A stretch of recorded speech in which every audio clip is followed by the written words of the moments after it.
अस्सलाम वालेकुम स्टूडेंट्स, कैसे हैं आप सब। उम्मीद करती हूँ आप सब खैरियत से होंगे। हमारी लास्ट वीडियो में हमने पढ़ा था अबाउट ब्रेन का हमने एक पार्ट डिस्कस किया था। कुछ रीज़न की वजह से वो वीडियो वहीं स्टॉप हो गई थी, जिसकी वजह से मुझे दोबारा रिकॉर्ड करना पड़ा। तो इस वीडियो में हम आगे ब्रेन के पार्ट डिस्कस करेंगे और इसके साथ साथ सेंट्रल नर्वस सिस्टम को कंप्लीट डिस्कस कर लेंगे। ठीक है, मिड ब्रेन में आ जाता है। Mid brain is a small part of brain. ये ब्रेन का सबसे छोटा पार्ट, सबसे छोटा नहीं है लेकिन ये स्मॉल पार्ट है, छोटा है। ठीक है, which is present below the cerebrum, और ये सेरेब्रम से नीचे प्रेजेंट होता है। ये देखें, ये अगर आप देखें ना, ये फोर ब्रेन था। फोर ब्रेन का थोड़ा सा ऊपर चलते हैं कि यहाँ पर हमारा फोर ब्रेन आ रहा है। ये देखें, ये है, यहाँ पर देखें ये फोर ब्रेन था। ठीक है, फोर ब्रेन के नीचे यहाँ मिड ब्रेन पाया जा रहा है। ठीक है, सो यही कह रहे हैं। और ये रिसीव करता है इंफॉर्मेशन सेंस ऑर्गन से, which is then pass to the appropriate part of the fore brain. Then वो उसके फोर ब्रेन के पार्ट्स तक पहुंच जाती है। हाइंड ब्रेन क्या करता है, ये तीन पार्ट्स होते हैं इसके, सेरेबेलम, पोन्स और मेडोला ऑब्लोंगेटा। ठीक है, सबसे पहले हम पढ़ते हैं सेरेबेलम क्या होता है। Cerebellum is lying under the back part of the cerebrum. ये सेरेब्रम के पिछले हिस्से में पाया जाता है। It act as controller for maintaining the body balance. ये बॉडी बैलेंस को मेंटेन करने के लिए एज अ कंट्रोलर एक्ट करता है, और ये making precise and accurate movement. ठीक है, ये मूवमेंट में हेल्प करता है। किस में? प्रिसाइज है और एक्यूरेट मूवमेंट में। Pons is an oval structure present beneath the mid brain. ये मिड ब्रेन से नीचे होता है, ओव्यूल स्ट्रक्चर होता है इसका, ओवल स्ट्रक्चर होता है। ठीक है, sorry. It control many function like sleep. ये स्लीप को कंट्रोल करता है, स्वेलिंग को, इक्विलिब्रियम को और टेस्ट को। ठीक है, इस तरह मेडोला ऑब्लोंगेटा आ जाता है जो forms the posterior part of the brain. ये ब्रेन का पोस्टीरियर पार्ट बनाता है। Where it is connected with spinal cord. जाहिर सी बात है, पीछे स्पाइनल कोड है तो ये स्पाइनल कोड के साथ जाके अटैच हो जाता है, कनेक्ट हो जाता है। Medulla oblongata control heart beat, breathing and digestion etcetera.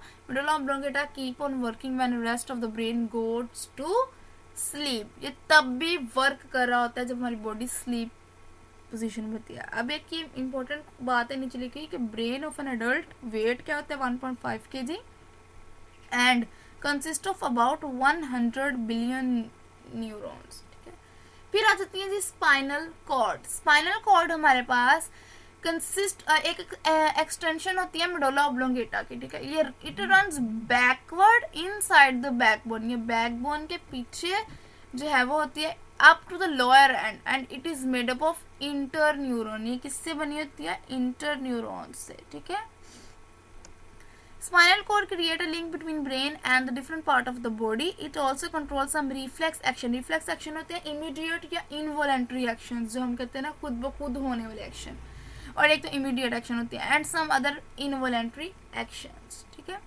फिर उसके बाद आ जाती है जी peripheral nervous system। Peripheral nervous system में हमारे पास आ जाती हैं जी नेटवर्क ऑफ नर्व, जो कि पूरी बॉडी में स्प्रेड होती हैं, जो कनेक्ट करवाती हैं सेंट्रल नर्वस सिस्टम को other part of the body. ठीक है, the nerve which arise from brain, वो नर्व जो ब्रेन से अराइज होती है उनको हम क्रेनियल नर्व बोलते हैं। The nerve which arise from spinal, जो स्पाइनल से निकलती है उसको स्पाइनल नर्व बोलते हैं। और हमारे पास 12 पेयर क्रेनियल नर्व के होते हैं और 31 pair spinal nerve in body होते हैं। वर्किंग मॉडल क्या है इनका नर्वस सिस्टम का? Nervous system coordinate all body functioning. ये पूरी बॉडी फंक्शनिंग में कोऑर्डिनेट करवाती है। It also detect the change in environment and produce respond to the change. ठीक है, और जैसे कि पहला any change in environment, external हो या इंटरनल, द बॉडी डिटेक्ट कर लेती है। रिसेप्टर होते हैं इनके कौन कौन से, जिनको हम स्टिमुलाई बोलते हैं, स्टिमुलस बोलते हैं। स्टिमुलाइज का प्लूरल है, जैसे कि हीट हो गया, कोल्ड हो गया, प्रेशर हो गया, साउंड वेव हो गया, ये ऑल एग्जांपल है स्टिमुलाई की। ये स्पेशल ऑर्गन और टिश्यू होते हैं। ठीक है, फिर उसके बाद आते हैं सेंसरी न्यूरॉन कैरी करवाता है messages regarding stimuli in form of nerve impulses receptor से सेंट्रल नर्वस सिस्टम तक।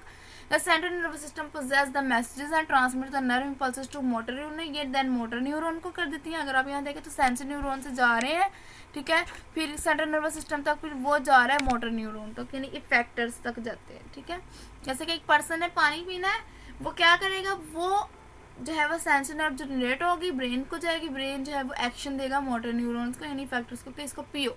ठीक है, the motor neuron carry the nerve impulse part of which produce response, such part are called effector, muscle and gland in the body act as effectors. ठीक है, फिर आ जाती हैं जी action control by nervous system. दो तरह के एक्शन होते हैं, वॉलेंट्री एक्शन होते हैं और इनवॉलेंट्री। वॉलेंट्री वो होते हैं जिन पर हमारा इख्तियार होता है।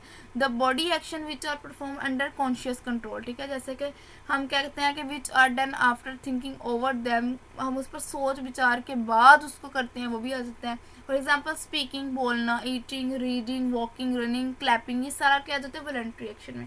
और एक आ जाता है involuntary action, the body action which are performed without involvement of thinking process, यानी हम सोचते नहीं, खुद ब खुद हो रहा था। जैसे ब्लिंकिंग ऑफ आइज हो गया, ठीक है, सांस लेना, ये हर चीज़ जो है वो इनवॉलेंट्री है बॉडी।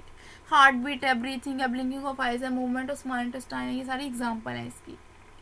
फिर आता है reflex action, an immediate and involuntary response to stimuli.